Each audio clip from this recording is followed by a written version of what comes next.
Romanos, nós vamos ler a partir do capítulo 1, versículo 1.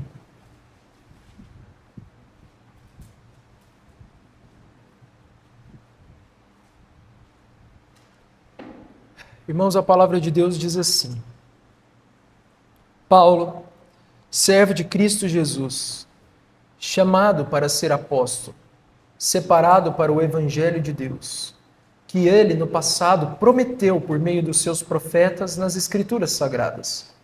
Este evangelho diz respeito a seu filho, o qual, segundo a carne, veio da descendência de Davi e foi designado Filho de Deus com poder, segundo o Espírito de santidade, pela ressurreição dos mortos, a saber, Jesus Cristo, nosso Senhor. Por meio dele viemos a receber graça e apostolado por amor do seu nome, para a obediência da fé entre todos os gentios. Entre esses se encontram também vocês que foram chamados para pertencerem a Jesus Cristo. A todos os amados de Deus que estão em Roma, chamados para ser santos, que a graça e a paz de Deus, nosso Pai, e do Senhor Jesus Cristo estejam com vocês. Até aí. Senhor, rogamos pela sua misericórdia sobre nós nesse momento de exposição da sua palavra. Ó Deus, pedimos que o Senhor se agrade em nos iluminar, que o Senhor se agrade em abrir os nossos corações, que o Senhor se agrade em nos ajudar a compreender o que a tua palavra diz e aplicá-la para os nossos dias, aplicá-la aos nossos corações, aplicá-la, Senhor, às nossas almas, rendendo e frutificando para o louvor da sua glória. Abençoe esse momento, derrame sobre nós o seu Espírito e nos permita glorificar o Filho de Deus. É o que nós oramos, no nome do Senhor Jesus. Amém. Bom, irmãos, na semana passada nós tivemos aqui um sermão introdutório, na carta de Paulo aos Romanos. Vimos, quem é o autor, a data em que essa carta foi escrita, vimos para quem ela foi dirigida, em qual ocasião, qual é o principal tema dessa carta, qual é o assunto central dessa carta. E hoje, pela graça de Deus, nós vamos então começar de fato o estudo dos versículos, a leitura e o estudo dos versículos que compõem essa preciosa carta do apóstolo Paulo, que é a palavra de Deus para nós. E hoje nós vamos estudar o prefácio dessa carta. Prefácio é uma parte muito importante dos escritos das cartas, porque é uma parte em que o autor se apresenta. Se você pegar um livro, uma obra literária, ela geralmente começa com um prefácio, que é uma apresentação do autor e da sua obra. Ele antecipa os assuntos que ele vai tratar e ele explica o motivo dele ter escrito aquela obra. Então é muito importante porque os prefácios, eles dão o tom que a obra inteira vai seguir. Então você nunca deve passar correndo por um prefácio. Nós geralmente, quando vamos ler uma carta do apóstolo Paulo, uma das cartas do Novo Testamento, um evangelho, a gente passa correndo pelo prefácio, porque a gente pensa assim, aqui é só a apresentação, é só a introdução, não tem muita coisa importante aqui, e aí a gente lê rápido. Mas isso não é verdade, porque o prefácio ele dá o tom e ele nos explica como é que vai ser desenvolvido o tema central. Então hoje nós vamos estudar esse prefácio e a saudação do apóstolo Paulo à igreja de Roma. E a primeira palavra que nós temos aqui, e eu sugiro que você não feche a sua Bíblia, porque nós vamos consultar várias vezes o texto. A primeira palavra que aparece aqui no versículo 1 é Paulo, ou seja, o autor se apresentando. Paulo, a primeira palavra da carta. E é muito interessante aqui uma reflexão que nós temos, porque é muito comum a ideia de que o Senhor Jesus mudou o nome de Saulo para Paulo no caminho de Damasco. Eu mesmo acho que dei a entender isso na semana passada no sermão de introdução. Mas a grande verdade é que se você ler com atenção o texto, não existe nenhuma evidência bíblica de que o Senhor Jesus mudou o nome de Saulo para Paulo no caminho de Damasco, e nem em momento nenhum. Você não vai encontrar nenhuma passagem em que Jesus está mudando o nome de Saulo para Paulo. Na verdade, Saulo é um nome judaico e Paulo é praticamente o mesmo nome, só que é um nome romano. Então, as evidências históricas indicam o seguinte: como Paulo era um apóstolo, como o apóstolo ele era cidadão romano e judeu, ele tinha dupla cidadania, romano e judeu, provavelmente ele usava ambos os nomes. Em Atos 13, 9, o historiador Lucas ele vai dizer o seguinte: Saulo, e aí ele diz, também conhecido como Paulo. Então ele usava esses dois nomes, Saulo e Paulo. Porém, como ele foi enviado por Cristo para pregar o evangelho aos gentios, ao mundo que estava sob o Império Romano, então ele usa com maior frequência o seu nome romano, que é Paulo. Então Paulo tinha esses dois nomes, Saulo e Paulo, e ele usava cada um desses nomes dentro do seu contexto. Muito mais Paulo, porque apóstolo aos gentios. Nisso aqui, nós observamos, irmãos, a inteligência do apóstolo. Ele era um missionário, e um missionário inteligente, esperto, sagaz, sábio. Por quê? Porque ele sabia utilizar a sua história, a sua identidade, para entrar nos lugares em que ele iria evangelizar. Certo? Então, missionários e cristãos, ouça isso com atenção. Você que é um missionário. Quem é um missionário aqui? Todos nós. Enviados em missão a esse mundo.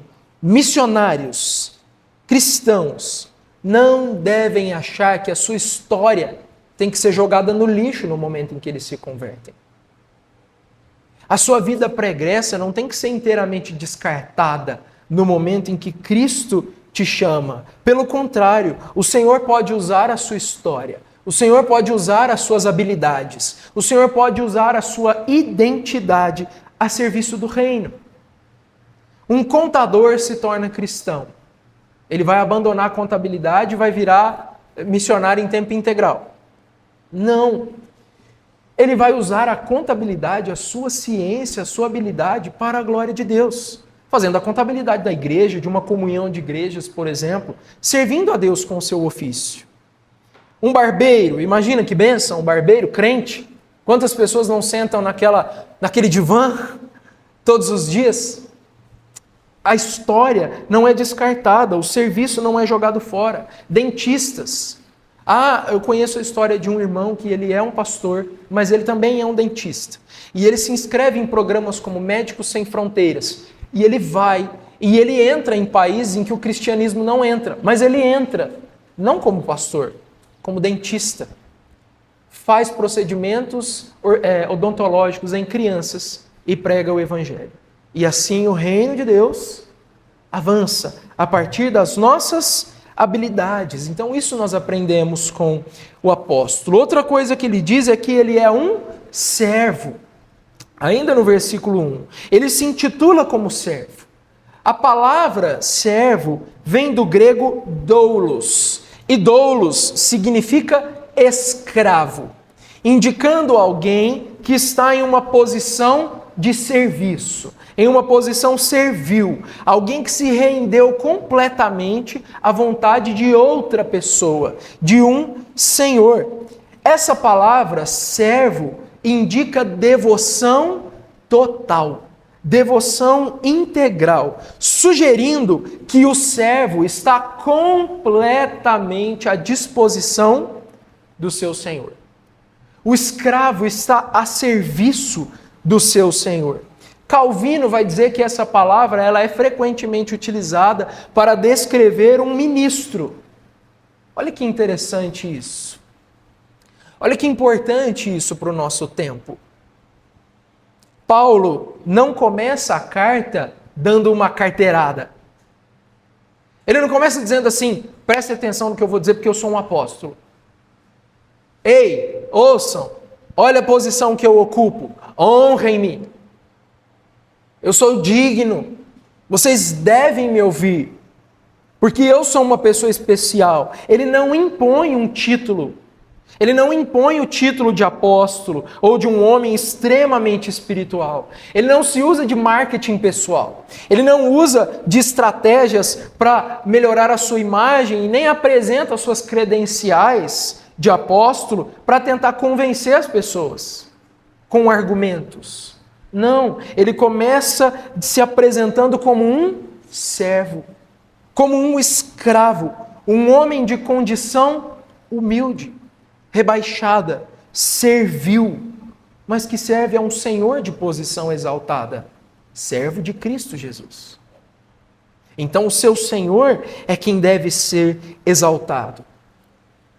Com isso aqui, irmãos, nós aprendemos que ministros, pregadores, pastores, clérigos, vamos dizer assim, os ministros devem se lembrar de que eles não são deuses. Eles não se assentam em tronos. Eles não têm vestes reais.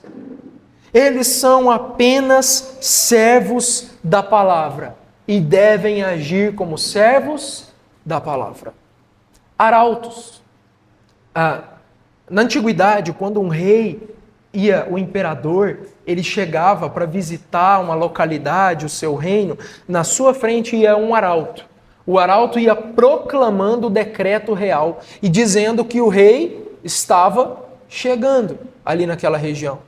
As pessoas louvavam o arauto? Colocavam o arauto no trono? Não, porque quem é o importante? É o rei que está vindo atrás.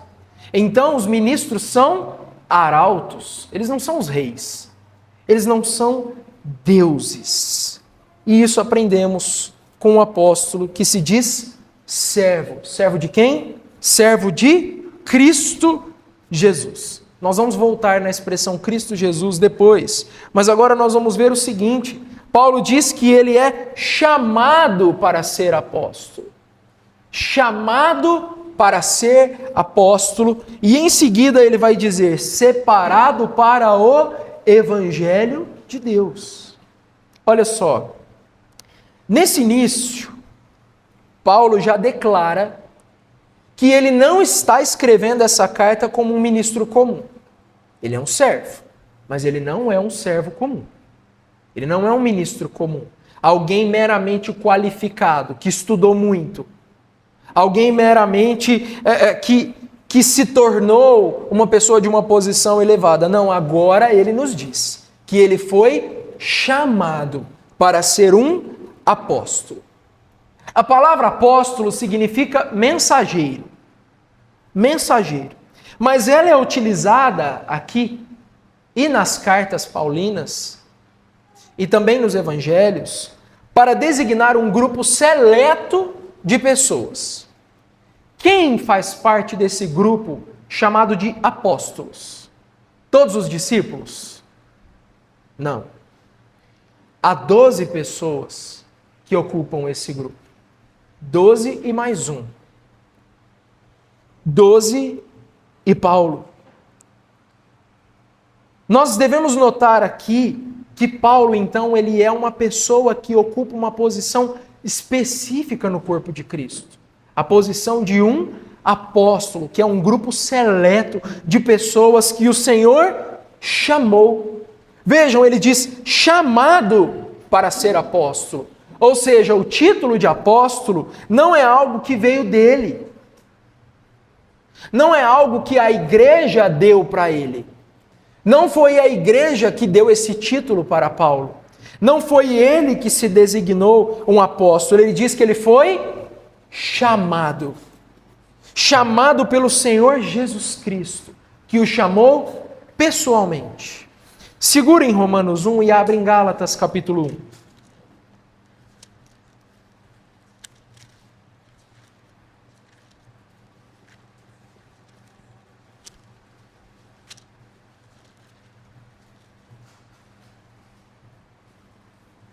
Gálatas capítulo 1, versículo 1.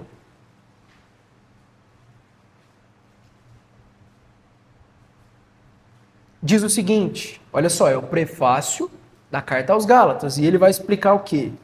Paulo, apóstolo, não da parte de pessoas, nem por meio de homem algum, mas por Jesus Cristo e por Deus Pai, que o ressuscitou dos mortos. Quem foi que chamou Paulo? Jesus Cristo. Não foi a igreja. Não foi ele. Quando ele diz não da parte de pessoas, ele explica isso em Gálatas. Não foi nem mesmo o apóstolo Pedro que chamou ele, que era uma das colunas da igreja. Não foi Pedro. Não foram os outros apóstolos. Foi o Senhor Jesus que o chamou pessoalmente e entregou a ele essa missão de ser um apóstolo. Por que eu estou dando ênfase nisso? Nesse chamado de Paulo? Porque é muito comum pastores e outros ministros dizerem que foram chamados. Jonas Madureira conta que o Russell Shedd, no dia da sabatina dele, do concílio de sabatina dele, perguntaram para ele o seguinte: Russell, conte para nós como que foi o seu chamado para o ministério pastoral. E aí todo mundo esperava que ele fosse contar assim: olha, eu estava vivendo a minha vida, trabalhando, e um dia, enquanto eu orava, eu vi uma luz entrando pelas janelas do meu quarto, e algo tocou meu coração, e eu entendi que eu deveria ser um pastor e abandonar tudo pelo serviço do evangelho. Geralmente é assim as histórias, né? Mas a Bíblia diz, o próprio apóstolo Paulo vai dizer em 1 Timóteo 3,1, que o episcopado, ou seja, o pastorado, o ofício pastoral, não é um chamado como o de um apóstolo, é um desejo que brota do coração. Se alguém almeja o episcopado, excelente obra almeja. Ou seja, é um desejo. Não é um chamado como é o chamado. É lógico que pastores são chamados, mas não no mesmo sentido. Eles são vocacionados, não no mesmo sentido que um apóstolo.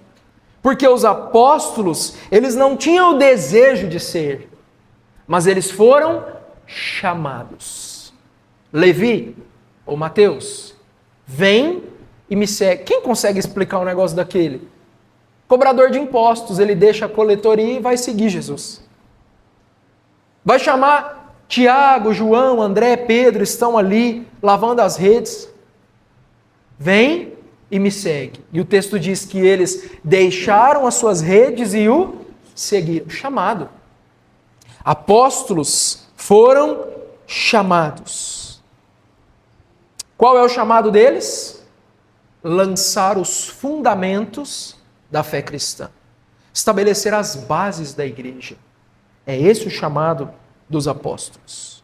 Irmãos, eles foram chamados muitas vezes contra a sua própria vontade para esse trabalho específico.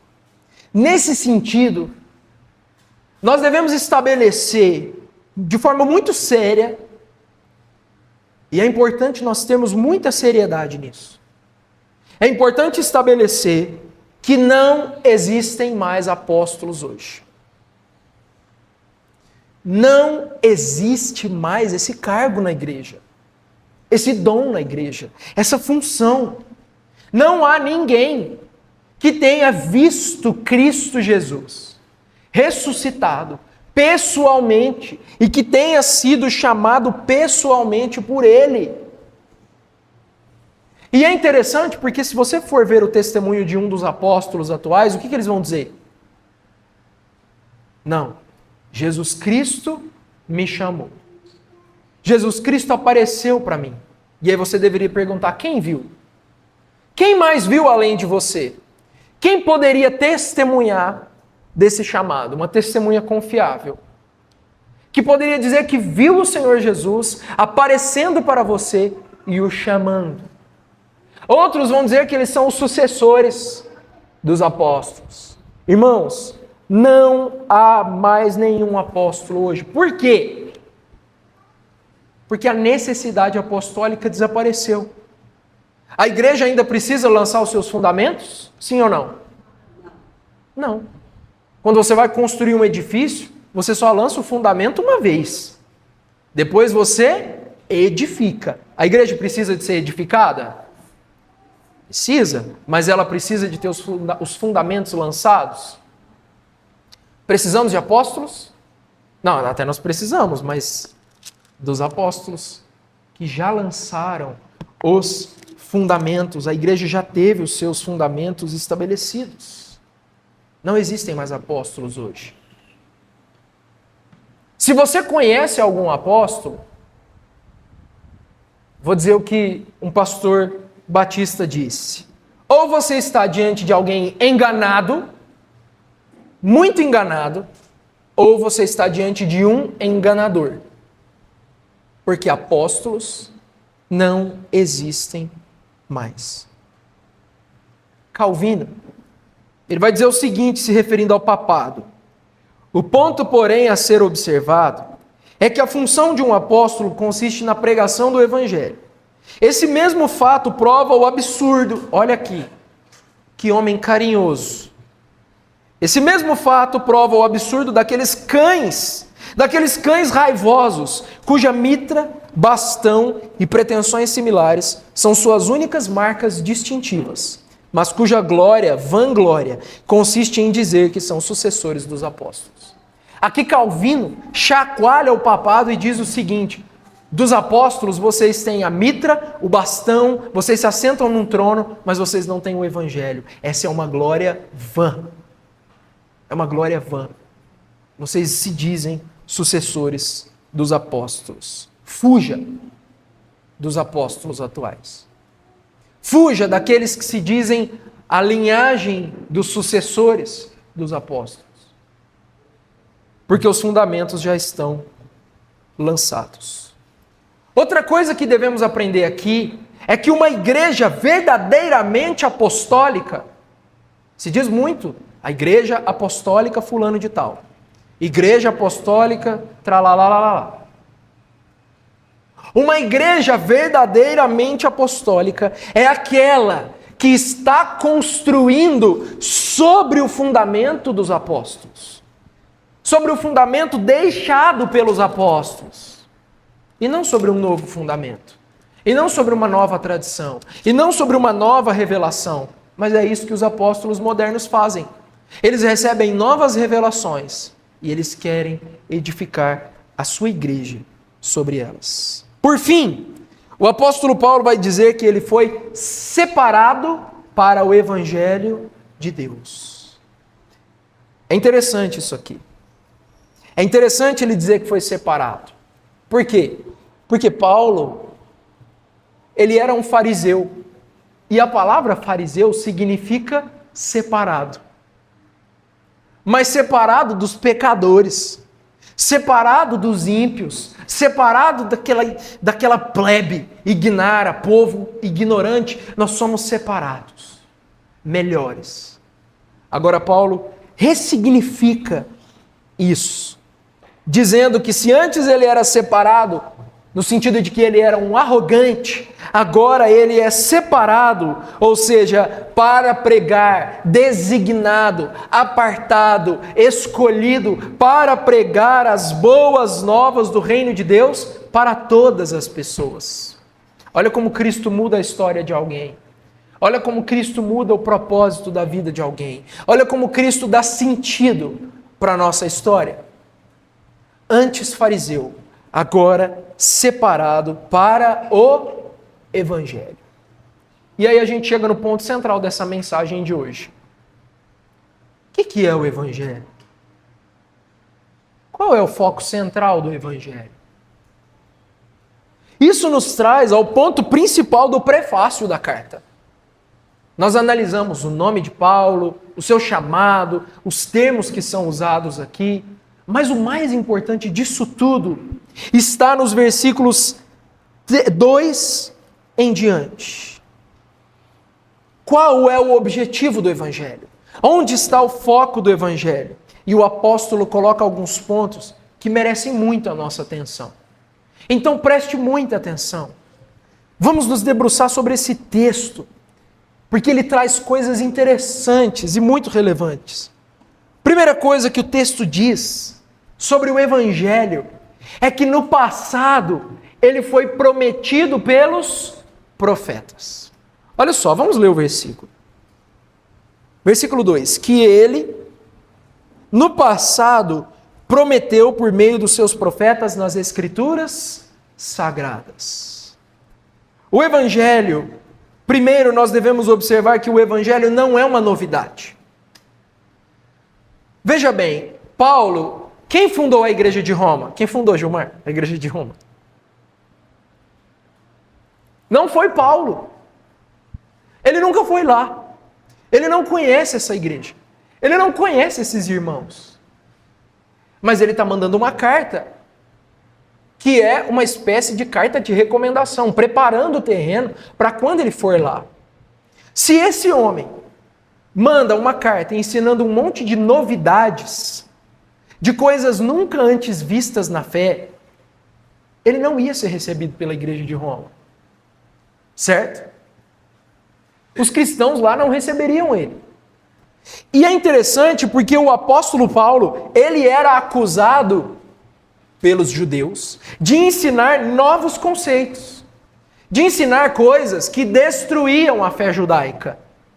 Essa era a acusação contra o apóstolo Paulo. E ele já começa dizendo: esse evangelho que eu prego não é novo, não é uma novidade, não é algo que eu inventei. Não, meus irmãos, ele foi prometido desde o passado pelos profetas, nas Sagradas Escrituras.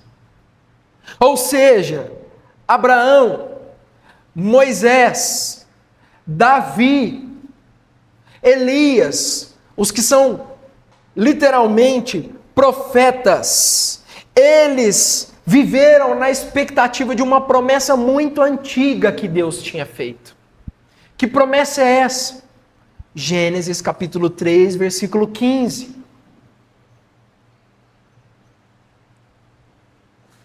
Deus enviaria o descendente da mulher para esmagar a cabeça do descendente da serpente. E a serpente lhe picaria o calcanhar, lhe feriria o calcanhar, mas ele esmagaria a sua cabeça. Todos eles viviam nessa expectativa. É uma promessa antiga. É uma vereda antiga o Evangelho. É algo que estava ali no Éden. O Messias viria esmagar a cabeça da serpente. Qual era o objeto da fé, Alisson? Dos profetas? Qual era o foco da fé dos profetas? O Messias. Isso não é novo. É algo muito antigo. Foi por isso que os profetas viveram e morreram. E aqui Paulo chama Davi de profeta, Moisés de profeta, todos eles como porta-vozes de Deus, anunciando uma única mensagem: o Messias virá para esmagar a serpente e destruir as obras de Satanás. O que nós aprendemos aqui? Irmãos, algumas pessoas hoje acreditam que o Antigo Testamento é descartável, porque ele ensinava a salvação pelas obras. Há muitas pessoas que acham que no Antigo Testamento, para ser salvo, alguém deveria praticar toda a lei. Mas o apóstolo Paulo está nos ensinando aqui que desde os tempos mais antigos, a salvação é somente pela fé. E é por meio do Evangelho. Pelo Messias anunciado, pela mensagem antiga. Naquele tempo, o Evangelho não tinha sido anunciado, ele tinha sido prometido. Veja, Paulo não diz o Evangelho pregado pelos profetas. Não. O Evangelho prometido pelos profetas. Era uma promessa. Agora é uma realidade. Agora nós temos o Evangelho pregado nas Sagradas Escrituras. Por quê? Porque o Messias já veio e ele foi anunciado para nós, esse Evangelho. Então não ignore o Evangelho, não despreze a fé. Se aqueles no passado morreram por uma promessa do Evangelho, hoje por que nós vamos ignorar a mensagem pregada? Por que seremos incrédulos? Por que nós vamos viver de qualquer jeito? Se aqueles homens foram cerrados ao meio por uma promessa, Edson. Perderam sua casa, sua família, seus bens, por uma promessa. Abraão quase deu o seu filho por causa da promessa. Todos vivendo, crendo numa promessa. Hoje nós temos uma promessa? Sim ou não? Não. Ele já veio. Não é mais uma expectativa, é uma realidade, é algo concreto. Hebreus vai dizer, antigamente, Deus falou conosco pelos profetas, pelos nossos pais. Hoje Ele tem nos falado por meio do Filho. Ele veio, Ele está entre nós. Nós somos a igreja, o seu corpo, suas mãos e pés. Cristo veio. E o Evangelho foi anunciado. Mas a pergunta que nós devemos nos fazer nesse ponto é: quem é esse Messias? Quem é esse prometido? Quem é esse que Deus prometeu enviar? E o conjunto dos versículos que nós lemos não deixa nenhuma dúvida. Não há espaço para especulação sobre quem é o Salvador. Não há espaço para dúvida nenhuma, porque o Messias esperado é Jesus, chamado Cristo. Olha o versículo. Esses versículos vão dizer que o Evangelho, olha só o 3, este Evangelho diz respeito a seu Filho.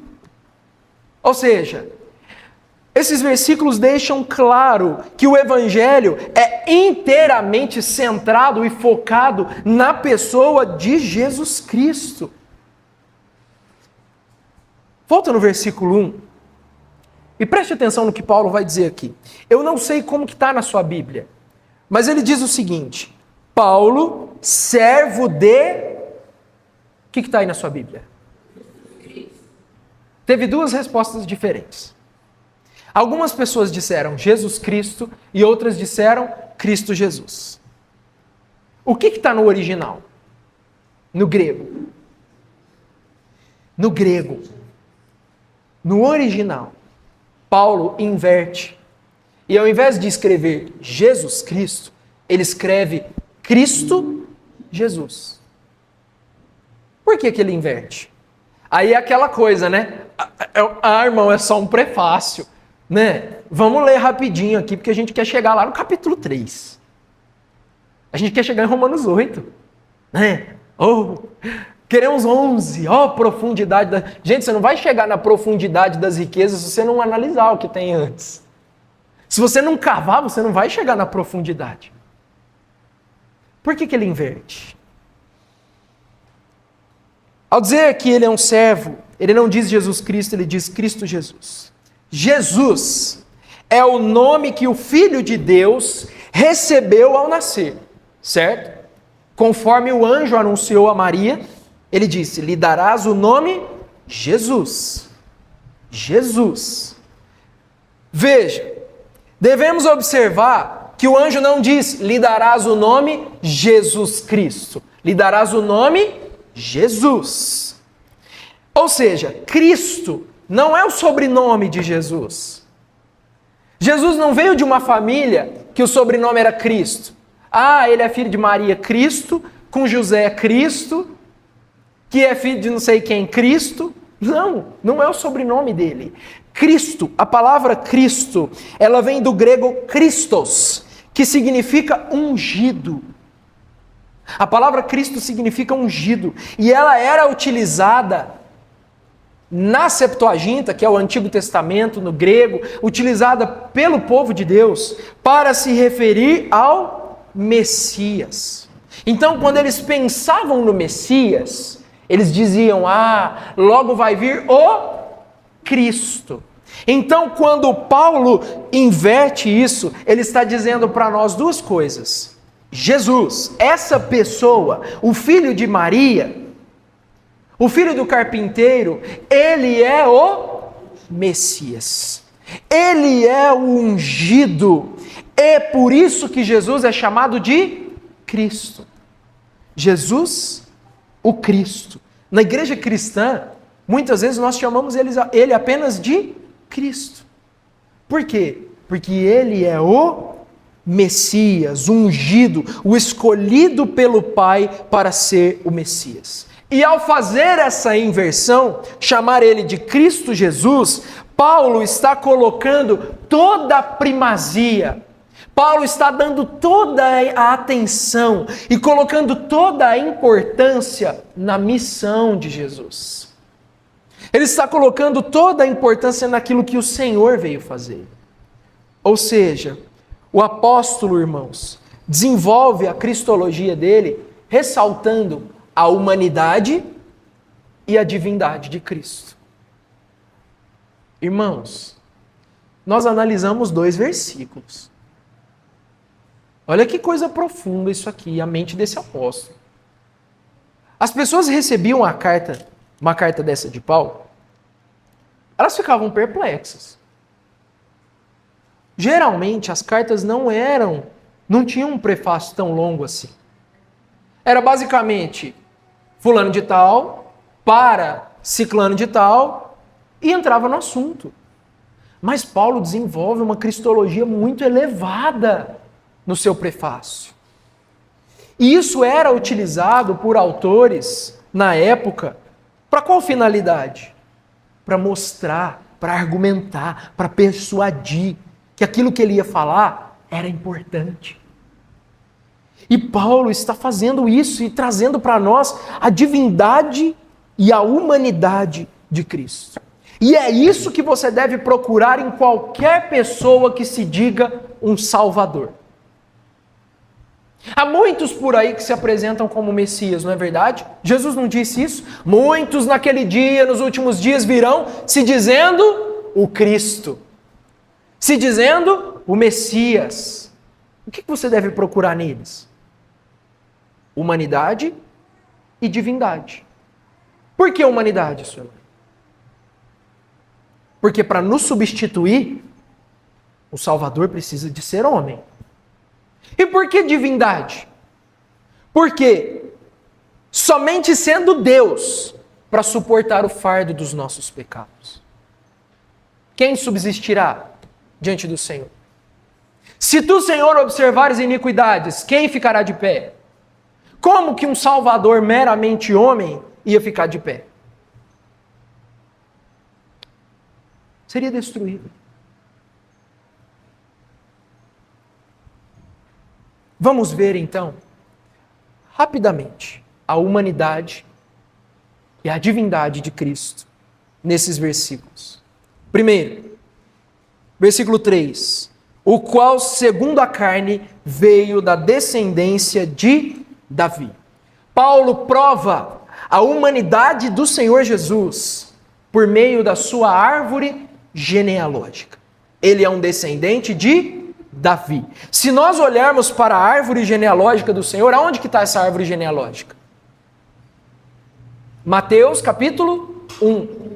Também temos uma genealogia no Evangelho de Lucas. E aí é outra coisa, que a igreja faz o quê? Ah não, é só uma genealogia. Vamos pular essa parte. Ai, nossa. Nossa, pai, imagina no culto doméstico, Elvis. Hoje nós vamos ler a genealogia de Jesus. Ai, pai, genealogia. Vamos ler a história de Davi. Ô, pai, lê para nós aí Jonas na barriga do peixe. Não pula a genealogia, porque se nós olharmos para a genealogia, vamos descobrir que esse Jesus, homem, ele era da descendência de Davi. Ou seja, ele era um homem real, de carne e osso, que vinha de uma linhagem real, da realeza. Um homem real, de uma linhagem real, possuindo um corpo real e realmente um ser humano como eu e você. Isso nos mostra a humanidade do Senhor, homem como nós, para se compadecer das nossas fraquezas. Ele nos faz agora olhar para também a sua divindade no versículo 4, dizendo que ele foi designado filho de Deus. Ele é filho do homem, mas ele também é filho de Deus. Como que ele é designado filho de Deus? Como, irmãos? O texto diz claramente: foi designado filho de Deus com poder, segundo o Espírito de santidade, pela ressurreição dos mortos. Aonde que nós encontramos a divindade do Senhor? Aonde nós encontramos a sua deidade? Paulo diz no versículo 4 que é na ressurreição de Cristo, na ressurreição do Senhor Jesus. É a ressurreição, eu vou tentar resumir isso aqui, porque esse é o versículo mais difícil desse prefácio. Paulo diz que Jesus foi designado Filho de Deus com poder na ressurreição, certo? O que significa isso? Irmãos, ouça isso com muita atenção. O que significa ser designado? Pense no sentido da palavra. Paulo não disse que ele foi designado para o Evangelho? Não é isso? Designado é ser apontado para um papel específico. Separado, escolhido, algo nesse sentido.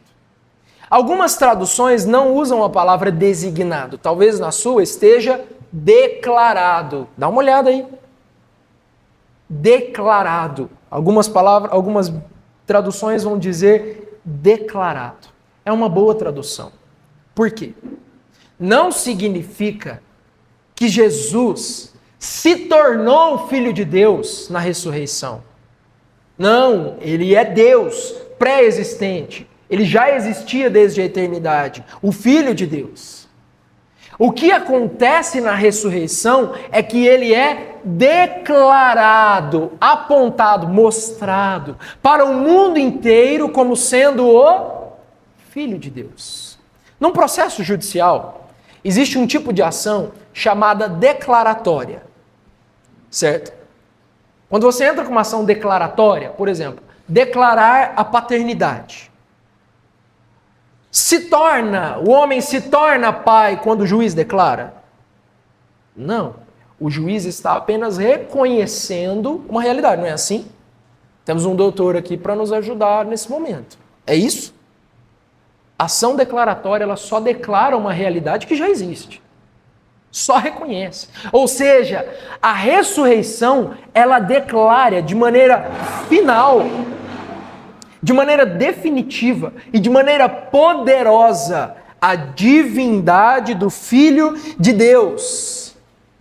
E essa ressurreição coloca o Filho em uma posição ainda mais exaltada, ainda mais elevada. Mateus 28, 18, o Senhor Jesus diz o seguinte, quando ele vai subir: toda a autoridade me foi dada no céu e na terra. Ele recebe essa autoridade no momento da ressurreição. Ele não é tornado Filho de Deus, mas ele é elevado a uma posição e colocado à direita de Deus, Pai Todo-Poderoso, para governar os céus e a terra, com vara de ferro. O Senhor disse ao meu Senhor: tu és o meu filho, eu hoje te gerei, conforme diz nos Salmos. Irmãos, esses poucos versículos nos mostram que o foco do Evangelho, qual é o foco do Evangelho? É uma pessoa. O foco do Evangelho é um homem. É uma pessoa. O foco do Evangelho é Jesus, o Cristo, Filho do homem, Filho de Deus. Plenamente homem, plenamente Deus. Mas tem algo também muito interessante aqui nos versículos 3 e 4. Oh Deus! nos dê empolgação. Que o Espírito Santo nos ajude para que essas palavras elas saltem das páginas diante dos nossos olhos e queimem nos nossos corações. Olha o paralelismo que Paulo vai fazer nos versículos 3 e 4. Ele diz o seguinte, ele coloca, eu não vou ler novamente, mas ele põe assim, descendente de Davi segundo a carne. Em algumas traduções não vai ter a palavra carne. Por isso que é interessante você ter mais de uma tradução em casa. Porque você vai fazer um estudo mais aprofundado, você lê em duas traduções, você vai tendo nuances do texto. E aí ele vai dizer, descendente de Davi segundo a carne, e declarado filho de Deus pelo Espírito da obediência, segundo o Espírito de santidade. Isso aqui é um paralelismo interessante, porque na teologia de Paulo, o que é a carne? Carne, a palavra carne no grego sarx, ela é usada para descrever a existência humana, a natureza humana, especificamente uma natureza fraca, transitória, frágil, mortal. Nós até temos o mau hábito de ler a palavra carne sempre como se fosse algo ruim, não é verdade? As obras da carne, os pecados da carne. Mas na teologia paulina, carne é usada para descrever a natureza fraca do ser humano, frágil do ser humano. No versículo seguinte, Paulo contrapõe carne e espírito, mostrando que Cristo assumiu a natureza humana. Ele se revestiu de fraqueza, mas pela sua obediência, ele foi elevado a uma posição de grande autoridade e inaugurou uma nova era. Sabe o que Paulo está falando aqui? Nos versículos 3 e 4, ele está trazendo para nós o conceito das duas eras. Se você ler as outras cartas, você vai perceber isso. Quais são as duas eras que existem na mentalidade paulina? Vamos ver se o pessoal está acompanhando as aulas da classe de novos membros. Quais são as duas eras em que se divide a história? Era presente e vindoura. A era presente, ela é dominada pela carne, fraqueza, transitoriedade, pecado, passageira. E a era vindoura é dominada pelo quê? Pelo Espírito. Pelo Espírito. Pelo Senhor Jesus. Pela justiça. Uma era dominada pelo Espírito e pela justiça. Nos versículos 3 e 4, Paulo está dizendo que é Jesus Cristo quem entra na era presente, assume um corpo mortal, fraco, transitório, de carne, carrega sobre ele os nossos pecados, na sua morte e ressurreição, ele inaugura uma nova era, a era vindoura, a era do Espírito, a era da justiça. E é por isso que a igreja vive em dois mundos. Nós estamos aqui, nessa era transitória, fraca, e nós vamos passar como pó, poeira, mas nós experimentamos os poderes da era por vir. Por quê? Porque Cristo está entre nós e o Espírito de Deus habita nesses corpos mortais. E este Cristo, Paulo vai dizer lá no versículo 7, que este Cristo, no 5 a 7, ele é o Senhor. Ele é o Senhor não só do cristão, mas o Senhor do cosmos. Olha só, vamos ler os versículos 3 em diante. Esse evangelho diz respeito a seu filho, o qual, segundo a carne, veio da descendência de Davi e foi designado filho de Deus com poder, segundo o Espírito de santidade, pela ressurreição dos mortos, a saber, Jesus Cristo, nosso Senhor. Irmãos, Cristo se torna Senhor na sua ressurreição. Por meio dele, viemos receber graça e apostolado por amor do seu nome, para a obediência da fé entre todos os gentios. A sua missão é para o mundo todo. Entre esses se encontram também vocês, que foram chamados para pertencerem a Jesus Cristo. A todos os amados de Deus que estão em Roma, chamados de novo para ser santos Que a graça e a paz de Deus, nosso Pai, e do Senhor Jesus Cristo estejam com vocês. Cristo, Filho de Deus, Filho do homem, Filho de Deus, é feito Senhor na sua ressurreição. E Ele, assim como chamou o apóstolo Paulo, também chama cada um de nós. Paulo diz, eu fui chamado, e agora eu escrevo para vocês, chamados. Para ser apóstolos? Para pertencer a Jesus Cristo. Pertencer como escravo? Sim. Porque nós somos povo, propriedade exclusiva. Você é cristão? Então você é um escravo de Cristo. Se você é um escravo do pecado, você não é um escravo de Cristo. Só existe liberdade na escravidão ao Senhor Jesus. Olha que interessante isso. Chamados para pertencer a Jesus Cristo. Chamados para a obediência. Chamados para a santidade. A todos vocês que estão em Roma. Roma representava a igreja dos gentios. Todos vocês que estão em Roma, chamados para ser santos. Por que Paulo prega o evangelho para nós? Para sermos santos. Para esse Cristo fomos separados. Por esse Cristo fomos chamados. Chamados para quê? Para santidade e para obediência. E é esse o objetivo do evangelho. O evangelho é sobre uma pessoa, Jesus Cristo. E o seu objetivo é chamar pessoas do mundo todo para a obediência. Obediência que vem da fé para uma vida de santidade. De tudo que vimos, então,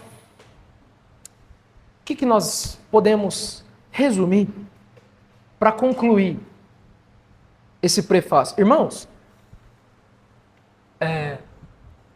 Martin Lloyd Jones pregou, talvez eu vou errar o número, mas foi de 5 a 7 sermões no prefácio. Eu estou tentando, assim, condensar tudo em um sermão só para a gente não ficar até a era vindoura aqui estudando o capítulo 1 de Romanos. São 77 pregações de Martin Lloyd Jones no capítulo 8. 77. São 366 sermões na carta de Paulo aos Romanos. Essa carta é muito densa. É muita riqueza. É por isso que eu estava fugindo de pregar nela. Mas o que nós aprendemos nesse prefácio? Primeiro, Cristo é o foco do Evangelho. Se a nossa igreja é uma igreja apostólica, ela não tem que estar focada nos sucessores dos apóstolos. Ela não tem que estar focada em quem está sentado no trono. Ela não tem que estar no trono terreno, no trono da igreja, como se fosse um trono de ouro, ou de mármore, ou de qualquer coisa desse tipo. Se a nossa igreja é apostólica, então, meus irmãos, nós não temos nenhuma autorização para mudar o foco do Evangelho. O que é o foco do Evangelho? Jesus Cristo. Jesus Cristo é o foco do Evangelho. Mas muitos hoje tentam mudar o foco. Muitos pregadores e seguidores também. Tentam mudar o foco para colocar o foco nas pessoas, em homens. Quantos não vão dizer que você é o centro? Ah, tem um pregador aí que diz: olha, Jesus é o centro de todas as coisas, mas você é o centro de Jesus. Blasfêmia. Heresia. Se a nossa igreja é apostólica, não podemos mudar o foco do Evangelho. O Evangelho não é sobre bem-estar. O Evangelho não é sobre vitória pessoal. O Evangelho não é sobre prosperidade. Não é para mudar o seu mindset, seja o que for que isso signifique. Não é sobre reformas políticas. Não é sobre reforma social. O Evangelho é sobre Cristo Jesus e sua missão. Segundo, a igreja deve ser centrada no Evangelho. Tim Keller tem um livro que se chama A Igreja Centrada. Quando a igreja se desvia do Evangelho, quando a igreja tira o seu foco, ela se perde por completo. E é uma ironia a gente descobrir isso, lendo a carta que Paulo mandou para a igreja de Roma. Por quê? O que é a igreja de Roma hoje? A igreja de Roma, meus irmãos, ela se tornou apenas uma triste lembrança, um triste lembrete, um aviso do que uma igreja pode se tornar quando ela abandona o evangelho de Jesus Cristo. De como uma igreja pode arruinar o seu testemunho. É isso que a igreja romana se tornou. Pense, como que Roma poderia ser diferente se ela tivesse guardado a fidelidade à fé evangélica? Imagine isso. A beleza das suas catedrais com a fé dos eleitos. A fé no Senhor Jesus. Terceiro, isso é direcionado para você. Você conhece o Evangelho? Você pode se dizer evangélico?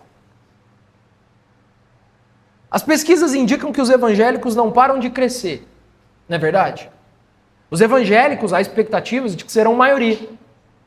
Eles estão dominando até a Câmara dos Deputados, o Congresso Nacional. Mas e se eu te perguntar o que é o Evangelho? O que você diria? E se eu te pedir, numa entrevista pessoal, irmão, irmã, me explique o Evangelho em 5 minutos. O que você falaria? Você sabe o que é o Evangelho? Você é um evangélico? Você pode ser identificado assim? Em último, irmãos, a importância da cristologia não pode ser ignorada. Se hoje nós confessamos o Evangelho, ouça isso com atenção, por favor. Se hoje nós dizemos que concordamos com Paulo e confessamos o Evangelho que o apóstolo Paulo pregou, então nós temos que carregar as convicções apostólicas sobre a pessoa de Cristo como homem Deus, sobre quem Jesus é. Não podemos dizer que somos evangélicos e professar qualquer fé por aí. Temos que carregar as convicções apostólicas. E é isso que torna o Evangelho uma boa notícia para nós. Cristo Jesus é homem, 100% homem. E ele é homem, Deus. Mas o Evangelho só é uma boa notícia se nós também aprendermos não apenas o que ele é, quem ele é, mas o que ele fez. O que Jesus fez? Qual era a sua missão? E a igreja, por favor, guarde isso. A igreja jamais deve separar quem ele é do que ele fez. E é isso que a igreja tem feito. Separado quem ele é do que ele fez. Tanto é que uma das maiores obras dos últimos tempos, mais aclamadas, é de um sociólogo, um filósofo, alguém que não é um cristão. E a obra se chama Em Seus Passos, O que Faria Jesus? Virou filme, foi assistido nas igrejas. Mas isso separa quem ele é do que ele fez e cria uma hipótese do que ele faria. Mas o Evangelho é sobre o que ele fez. É sobre o que ele realizou. Fica aqui as palavras finais de Douglas Moo. Nossa época é uma época sem muito interesse pela teologia. No entanto, a teologia correta, nesse caso, a pessoa de Jesus, é vital para a salvação e para a conduta cristã. Deixa eu te dar uma notícia. Você não vai ser um bom cristão se você não entender o que Jesus realizou. E você também não vai ser um bom cristão e não vai ter força contra a tentação do pecado e contra as forças do mal nessa era presente se você não souber quem ele é. Você sabe? Você conhece? Você está focado? Você está centrado no Evangelho? A nossa igreja está focada? Faça-se essas perguntas.